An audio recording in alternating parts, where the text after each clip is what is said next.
dandruff. இது எல்லாருக்குமே ரொம்ப ரொம்ப ஃபெமிலியரான வேர்டு. dandruff அப்படின்னா என்ன? பொடுகு. இந்த பொடுகு அப்படின்னா என்ன? எல்லாருக்கும் தெரியும். இது தலையில நம்மளுடைய ஹேர்ல வந்து ஒயிட் கலர்ல இல்ல நம்மளுடைய ஸ்கேல்ப், எஸ்பெஷலி இட் இஸ் இந்த ஸ்கேல்ப். ஓகே, அது ஸ்கேல்ப்ல தான் இருக்கும். நம்ம ஹோம் பண்ணும்போது என்ன ஆகும்? அது ரிமூவ் ஆகி இந்த ஹேர்ல எல்லாம் வரும். மண்டை ஓட்டுல இருக்கக்கூடிய இறந்த செல்கள் எல்லாமே தொழிறதா நம்ம என்னன்னு சொல்லுவோம்? dandruff. Loose scales shed from the scalp. அதாவது நம்மளுடைய ஸ்கேல்ப் மண்டை ஓட்டுலேருந்து இறந்த செல்கள் வந்து என்ன ஆகும்? நாட்கள் ஆகும்போது ரிமூவ் ஆகி வெளியே வரும். அதை தான் நம்ம என்னன்னு சொல்றோம்? dandruff. tangled hair. tangled அப்படின்னா என்ன?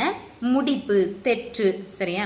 இது மோஸ்ட்லி வந்து யாருக்கு இருக்குன்னா கேர்லி ஹேர் இருக்கு இல்லையா, சுருள் முடியா இருக்கிறவங்களுக்கு மோஸ்ட்லி வந்து ஹேர் வந்து ஈஸியாக டேங்கிள் ஆகும். And also for others, long hair இருக்கிறவங்களுக்கு எல்லாருக்குமே வந்து டேங்கிள் ஆகுறது நார்மலான விஷயம்தான். ஸோ இந்த டேங்கிள் இருக்கும்போது நம்ம ஹேர் கோம் பண்ணோன்னா என்ன ஆகும்? ஈஸியாக வந்து ஹேர் லாஸ் வரும் இல்லையா? ஸோ இதை அவாய்ட் பண்ணுறதுக்கு நம்ம என்ன பண்ணலாம்? comb your hair using wide spaced teeth.